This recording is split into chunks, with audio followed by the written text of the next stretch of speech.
So I wanted to give you some more sample questions. We did a very easy one. So here I have a mixture of different ones up here. And then they're going to get a little bit harder. I'll do D, E, and F, and then I'll do sample questions. So let's just look at A. Directions would say factor completely. When it says factor completely, you know the first thing that you always do is see if there's a GCF. It's always your first step. So each one of these, no matter what, ask yourself, is there a GCF? You know the GCF is those four things that you're looking for, A through D.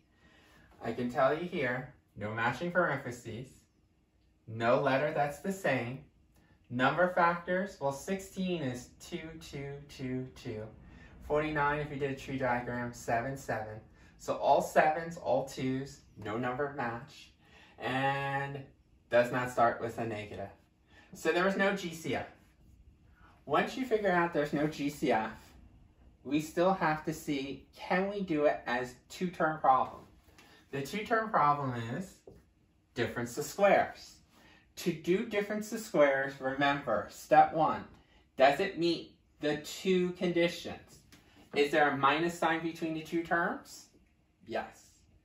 Are these made up of perfect squares?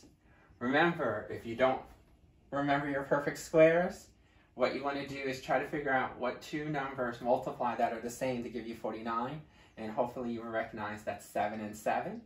And the two numbers that are the same that make up 16 is 4 and 4. And then anything that has an even exponent, the letters are perfect squares. So yes, it meets the two conditions. Perfect square, perfect square, perfect square, perfect square, and then the minus sign. Once you know that it meets the two conditions, then what we can do is do our two parentheses, our setup, which is step 2. Step 3, break out their leading term, 49b squared. Now notice it's a number and a letter. That's fine. It's the first term, so we can break up 49 as 7 and 7, and then break up b squared. Now remember, because we broke up 49 as 7 and 7, do not put the b in the second spots. Because it's still the first term, put it in the first spot of each binomial, b and b.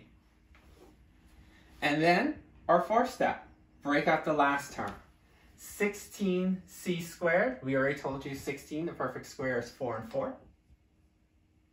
And then c squared, c and c. There's your answer. Let's look at b. Let's see if there's a GCF. Remember, A through D. Do we have matching parentheses? No.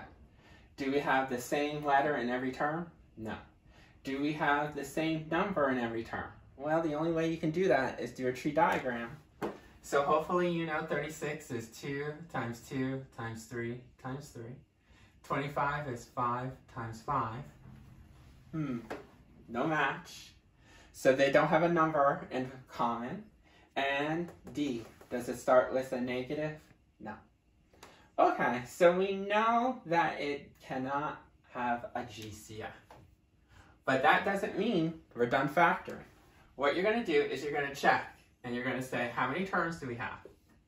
2 terms. When you have 2 terms, let's see if it meets the two conditions. Does it have a minus sign between the two conditions, or 2 terms? Yes. The second condition, is this a perfect square? 36. Remember the list. Yes, it is. 6 and 6. Is A a perfect square? No. Remember what we had in black? It was A squared, A to the 4th. This doesn't have an even exponent. Remember, if you don't see an exponent, it's understood as 1. 1 is not an even number. You might say, well, 25 is a perfect square of 5 and 5. But if one piece, just one piece, is not a perfect square, for us, we cannot factor this guy out. Because there's no GCF, and we couldn't do difference of squares, it's considered prime. When you get into higher maths, Math 012, you'll recognize that this is something that we can find the conjunctive of, and then the square root of A would just be square root of A. But because we haven't learned square roots with the radical sign yet, because this is not a perfect square, then you have to say prime. And then our third guy that I have up on the board. Again, see if there's a GCF. Remember? Do we have matching set of parentheses? No. Do we have the same letter in each term? No. Do we have the same number each term? Well, remember, 9 is 3 and 3. 4 is 2 and 2.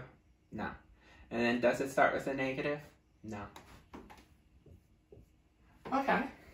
Let's see. Uh-oh.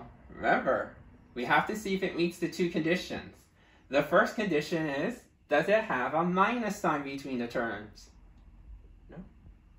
So it doesn't matter that this is a perfect square, 2 and 2, and this is a perfect square, D and D, and this is a perfect square, 3 and 3, because of this plus sign. Remember, we told you, if you forgot, that it has to meet both conditions. It has to have a subtraction sign and all perfect squares. So if it only meets one, but not the other, hey, you can't do setup. You can't factor it as difference of squares because it has no GCF. This guy would also be considered prime. So be careful. Make sure you really pay attention. Does it meet the two conditions? Like we had here, minus sign, perfect square, perfect square, perfect square, perfect square. Here, not a perfect square. Here, not a subtraction sign. So these two, we couldn't factor out using difference of squares. This one we could.